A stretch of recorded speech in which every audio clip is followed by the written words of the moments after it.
In this video, I'm going to show you really quickly how you can check and make sure that your vehicle will pass your emission or smoke test before you even go to the emission station. So the first thing you need to do is, once you start that engine, you want to make sure that your check engine light is off. If your check engine light is on, you're failing that automatically.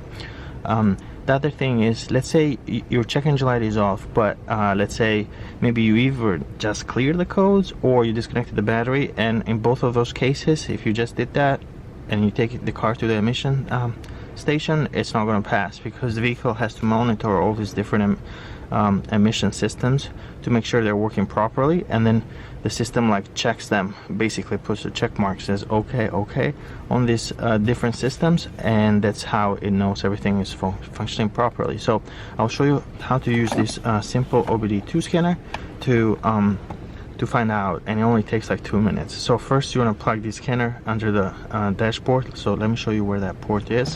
So if you come here under the dashboard, you can see the brake pedal and the gas pedal. Right over here is the OBD2 port. Now a lot of times this is further down, or sometimes can have a cover that it's just it's hard to see it, but all cars 1996 and newer are going to have this.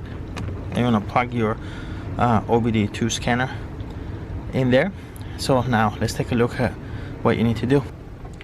So the scanner is going to turn on, so you press OK and then press OK for diagnostics. And right here in this next screen, here on this one, erase previously stored data, you can select yes or no. It just stores the data on the scanner itself. At this tap, that's not gonna clear anything on the car.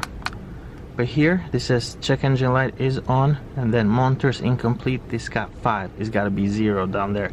So that last line should say 0. Now if that went too fast and you missed it, you can go to IM readiness, press enter, press since DTCs were cleared.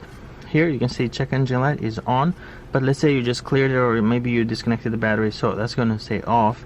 But what's going to be an indication that you cannot pass the emission test is that if you keep scrolling down, you're going to see things like catalytic monitoring system INC, which stands for incomplete. You're going to see some not applicable, so that means this vehicle doesn't have those systems. But if you have incomplete, like we do in this case, this vehicle is not going to pass the emission test. So what you'll need to do is drive this car for 1 or 2 days, and then once you drive it for a couple of days, then all these systems, they're going to change from incomplete to okay as they get tested. The ones that are not applicable are not going to change, they're going to remain the same. You don't need to worry about those. But once everything switches here from incomplete to okay, then you can go ahead and take the car for emission or your smoke test, and it should pass. So that's it. Pretty simple and straightforward. Thanks for watching.